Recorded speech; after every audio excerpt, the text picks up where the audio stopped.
Hello, hello. Happy Self-Care Saturday. My name is Adama Hamadi, and I am your delicious living coach. What that means is that I help women that are feeling burned out, frustrated, and unfulfilled to get back in the driver's seat of their lives. Today is Self-Care Saturday. I like to take it super easy on my Saturdays. I wanted to do something a little bit earlier in the morning to kind of start people off with a video that would give them a tool, but shit, it's Saturday. I'm going to do what I want. I wanted to take a little time to do nothing and to watch a little TV. I've been watching The Mick. I watched the first 2 episodes of The Mick. That shit is hilarious. And I'm glad I discovered that today. And I've also just been kind of chilling, reflecting, spending some quality time with the gentle giant, my hubby. But I wanted to very quickly share I wanted to share 3 tools for managing your time and thereby managing your stress. A lot of my clients and students and people that I come across have mentioned to me that they want to feel more in control of their time. I know that for a lot of people, living deliciously would mean being more in charge of your schedule and being more in charge of how you spend your time. But one thing I continue to discover that I found through research, through discussion, and through my own kind of experimentation is that time management is very rarely about time. It's very rarely about the actual hours of your day. It's more about kind of rethinking your priorities. It's more about managing expectations. It's more about trying to be what other people want you to be or trying to be everything to everyone. And I'm sure I'm not the only person in the world that has ever felt like there's not enough time in the day. But that shit is a lie. There's plenty of time if you make time for what's important to you. When you are trying to make time for shit that doesn't matter to you, you will end up stressed out.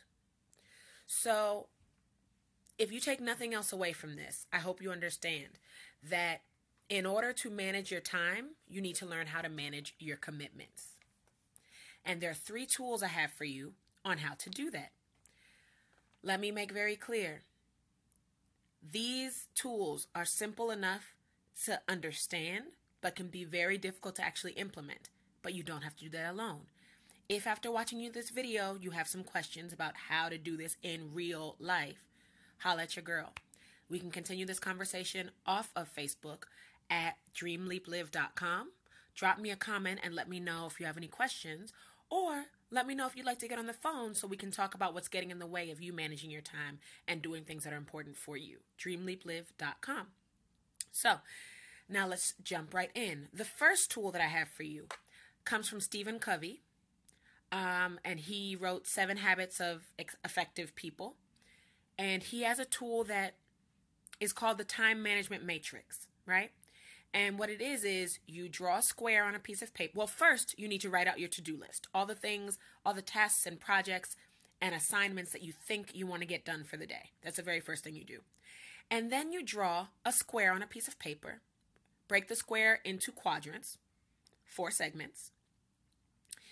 And so these 4 quadrants are each going to represent different kinds of tasks, right?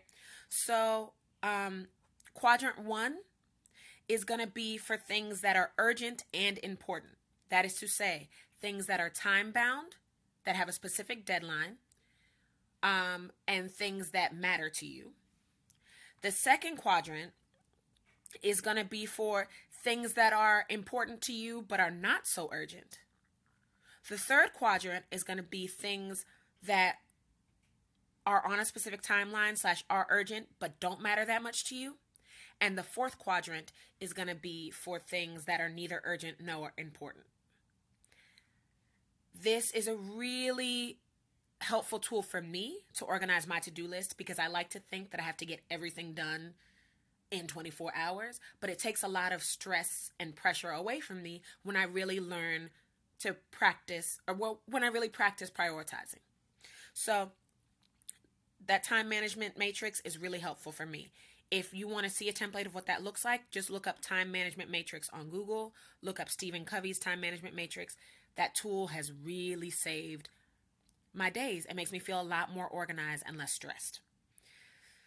Now, the second tool that you can use that has been really helpful for me is do now, delay, and delegate. What that means is this also requires that you write out a list of all the things you feel like you have to do. Bonus tip. Instead of saying I have to, start saying I choose to. What are the things that you would choose to do? Because I've discovered that choice empowers, but neediness repels. So if you tell yourself you have to get something done, you're a lot more likely to resist it. You're a lot more likely to self-sabotage or procrastinate, because when you have to do it, it's because you don't actually want to do it. Things that you want to get done, you will find a way to make time or energy or money or resources for. So yeah, after you've written down all the things that you think you have to do, and I put have to in quotes because have to is not real, what you need to do is decide what can you do or what must be done right now in this moment. That is the things that you would really be upset about not finishing. Those are the top priority tasks, and those are the things you need to focus on right now. How do you find a way to focus on these things? You make sure that you minimize distractions and disruptions. If you happen to live with a spouse, partner, a roommate that you spend a lot of time with, or children, this means you are setting up systems to minimize these disruptions. So you might kind of set up an incentive system and say, for the next chunk of time, for the next hour, 2 hours, mommy / wife / for the next few hours, I'm going to be completely unavailable. So if you knock on this door, I will not hear you and I will not open it because I am in a zone. It sounds really strict and it sounds really harsh. But if you hear that knock and you really decide not to open it, it communicates that you're not playing.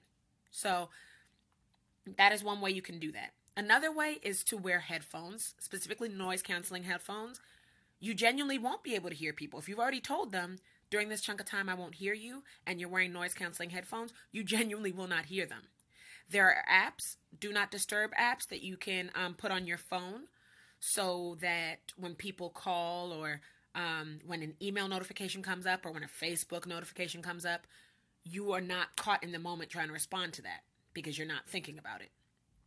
You can also put up a do not disturb sign. You can write in markers or color pencils or whatever floats your boat. Write literally do not disturb and tape that shit on your door. And most importantly, lock your shit. Lock your door. Because sometimes people feel like, well, the door was open, so that was my invitation to walk right in. But if your door is locked, people are a lot less likely to bother you. They know that you're not playing about it. So those are for the things that you must do now. For the things that can be delayed, simply write in your planner, schedule when you're actually going to do those things and do those.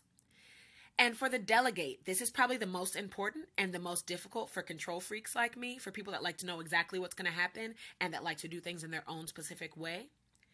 If there is a task that is on your to-do list that is really annoying to you, something that you don't enjoy doing, something that you don't know how to do, something that you don't consider a personal priority, find someone you trust that is really good at that task, someone you trust that does enjoy doing that task, and ask them to help you. For example, at my day job, there's a lot of work that has to be done on spreadsheets. I am not a computer person. I am not good with graphs or charts or technology shit. I'm not good at any of that. But one of my homeboys at work, I think he genuinely gets off on tables and charts and anything that has to do with Microsoft Excel and data reports. And so the moment one of those things comes up, and I already know like that's not my thing, that's not my forte, I will happily hand that over to him. Or I will ask him for help because it lights him up to do it, and that way I don't have to. So do now, delay, delegate. That is your second tool. It has saved my life because it reminds me I'm not responsible for everything. Someone else can help. And everything doesn't have to be done right now. And the final tool, this one is a lot harder to implement, but probably will be the most magical once you've gotten it down. It's the broken record technique. For people out there, raise your hand if you have a hard time saying no. I know that I wasn't the only one that struggled with this. If you have a hard time saying no, but you know you already have a full agenda and someone asks you to take on another task, try using the broken record technique. This is how it looks. Someone approaches you and they say, I really need help doing so-and-so. Are you able to stay after work to do this? You can say, I'm not able to take this on right now. As hard as it may be to say that, the way the broken record technique works is that you continue to repeat that. Even if they say, oh God, it's going to be really inconvenient for me. I really need your help. I always rely on you. And I know that you're the one to get this done. Make sure to empathize with them and paraphrase what you heard them say, but repeat that you are not able to do this. So it would look like saying, I understand that this is really important to you, but I'm not able to do this right now.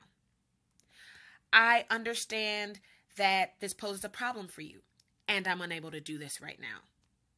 I see how this might be inconvenient, and I'm unable to do this right now. I know that I'm the person you normally count on, and I'm honored to be the person that you normally count on. I am unable to do this right now. What it's going to do is it's going to build your comfort with saying no, and it is going to communicate to the person that you can appreciate that they need you. You can appreciate that they value your time and your energy, but you don't have the bandwidth to get this done. And you would rather hold space for an uncomfortable conversation than blow up down the line and grow resentful. This is the hardest tool to put into practice for people pleasers, but it is the most necessary. Until you have learned how to say no, until you have learned to empathize with someone and still protect your own time, you are going to have a lot of extra shit on your plate. It's your job to defend your schedule. You control your time, no one else. But that requires you setting that boundary. So quickly, again, those 3 tools for managing your stress by managing your time. The first tool is a time management matrix, determining what is urgent and important versus what's not urgent or not important. You can look that up on Google, Stephen Covey's time management matrix. The second tool is decide what you can do now, or what you must do now, what you can delay, and what you can delegate. And the third tool is the broken record technique of saying, no, I'm not able to do this right now. I hope this has been helpful.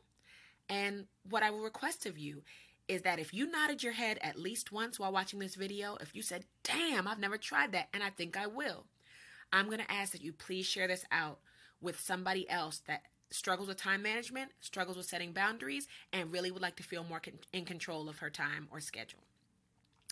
If you have further questions about how to implement this, find me at dreamleaplive.com, or you can continue the party on Facebook at DreamLeapLive, on Twitter at DreamLeapLive, on Periscope at DreamLeapLive. In the meantime, go on, get yours, and live deliciously. I will talk to you very soon.